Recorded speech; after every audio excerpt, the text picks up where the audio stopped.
It is mind-blowing how badly the Cincinnati Bearcats are getting cheated out of the college football playoffs. They just dropped again this last week, and that is most likely to make it seem like they have too many teams to leap over to reach that fourth spot now, even though they shouldn't have dropped in the first place because they haven't played. The Bearcats didn't play a game, but they dropped in rankings. But OSU didn't play, and they stayed the same.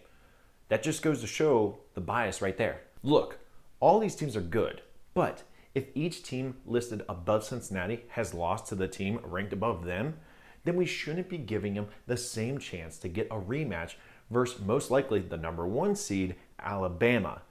This would be like in March Madness if there was a bracket and the number 1 seed beat a number 5 seed. Then in the next round, they put the number 5 seed back in because they think it would be a better matchup and never gives the other team a shot. If the Bearcats win this weekend, that will give them 3 wins against top 25 ranked opponents this year. Now, let's look at all the teams ranked above Cincinnati. Texas A&M. They beat only one ranked team all year, with that being Florida, and they got crushed by Alabama 52-24.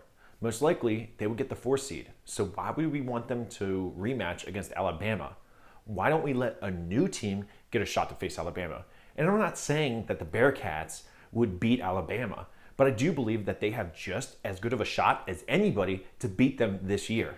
Iowa State. Now, from here on down, everyone ranked above Cincinnati is a 2-loss team. And Iowa State lost to an unranked Louisiana team. Wasn't just a loss, but was a total beatdown of 31-14. And one of their ranked wins this year was against Texas, who they barely beat 23-20. They still have to beat OU this weekend. And if they lose that, they'll be a 3-loss team. Florida makes no sense at all here because they're going to face Alabama this weekend in the conference championship, and they're going to get beat down. And if they get that 4th spot, they would just get destroyed again. So why are they even ranked above Cincinnati at this point? Especially because they just lost to a 3-5 LSU team. For them to stay even in the top 10 just goes to show on how biased or idiotic this committee is. Georgia. Now we have another 2-loss team here. Now, they did have a great win against Auburn at number 7, but just like everything before, they lost to Alabama. They already had their shot, losing 41-24. The reason this is happening is basically it all comes down to money. All the schools listed above Cincinnati have way higher revenue and bring in way more fans. I'm sure the casual fan might be wanting to cheer for Cincinnati because everyone loves a good underdog story. I would love to see chaos happen this weekend.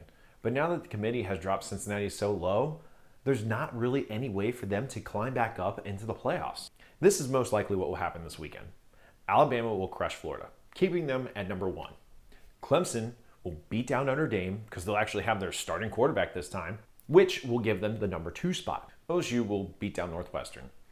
The committee will either keep a 1-loss Notre Dame team in the 4th spot or move Texas A&M in after they win this weekend, ranking Cincinnati at number 7 behind either OU or Iowa State after their game, leaving Cincinnati as the only undefeated team not to make the playoffs while being ranked inside the top 10 going into conference championship weekend. If you guys agree or disagree, let me know in the comments down below. Hit that like button, and I'll see you guys in the next huddle. Ready, break!